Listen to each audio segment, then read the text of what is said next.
Yes. Talk about that aspect. Well, it's a little personal story, and it turns out okay. But Dr. King had told me to come to Atlanta. I said, well, it would be helpful if I had a letter, some kind of description of what you wanted me to do, a title, and also maybe what the salary was, you know, things like that. You know, like, so I could make sure like I could livelihood pay. kind Right, of so I could know how much groceries I got to buy or whatever. But he said, okay, if you need a letter, I'll send one to you. Well, some time passed. I think it was like in September. The letter was going to come, and it never came. So there was a crisis in Boston, Massachusetts, with the NSP, Neighborhood Service Projects. I think it was under President Johnson. It picked about 10 cities or 14 cities where they were going to put in a lot of money to try to see if they can make an impact in the urban community by social services and coordinating those things together, et cetera. Well, they had some conflict among some people in the community in Boston, so they had sent for me to come and take over the project so they wouldn't lose the grant. So I said, well, if people have that much confidence in me, that means they'll cooperate. That's the key to getting things done. So I took the job, and I went up and worked for the Ecumenical Center, and sure enough, we got things organized, and we got the money. Okay? And it was millions of dollars at stake. That's why people were very concerned.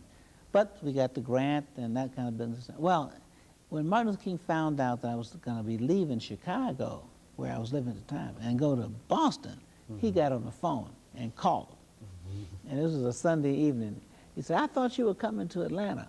I said, well, you know, I was ready to come, but I didn't hear from you. I thought maybe, you know, you needed more time to make up your mind, or we're trying to work things out. He said, no, did you get a letter from Andy? Andy Young, Andrew Young.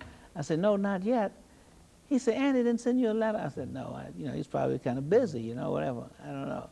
But I've already made up my mind that I have to go to Boston now because I made that commitment. But as soon as I finished that commitment, he said, well, I want you to make a commitment now, that when you complete that work at Boston, you're going to come down here because this is urgent. And he said, this may be the last campaign.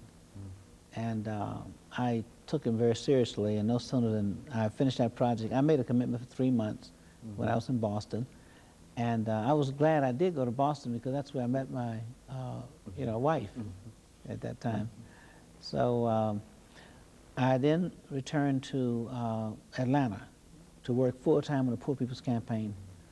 And I was glad I did because I would have had some feelings about it because it was short-lived in 1968, as you know.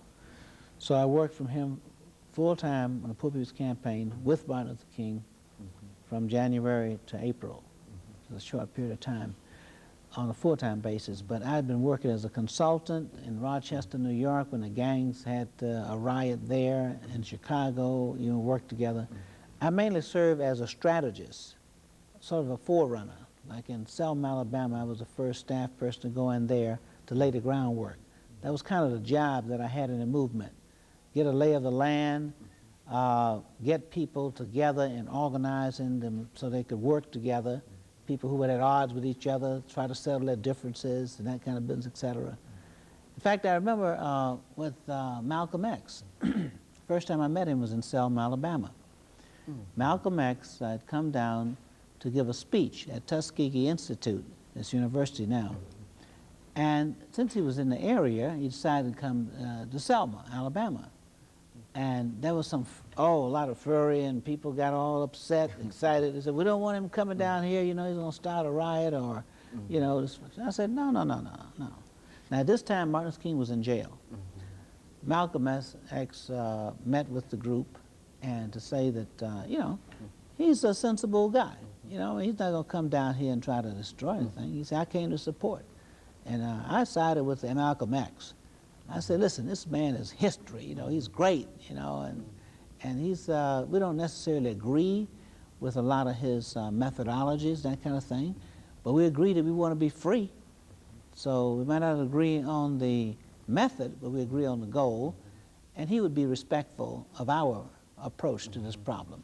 And sure enough, he made a very brilliant speech in Selma, Alabama. But one of the things that struck me, which I will never forget, he said that you better listen to Martin Luther King. Otherwise, you're going to have to listen to me. Okay, and we're going to talk about that when we come back after we take our first commercial break. And we'll be back with you following this commercial break.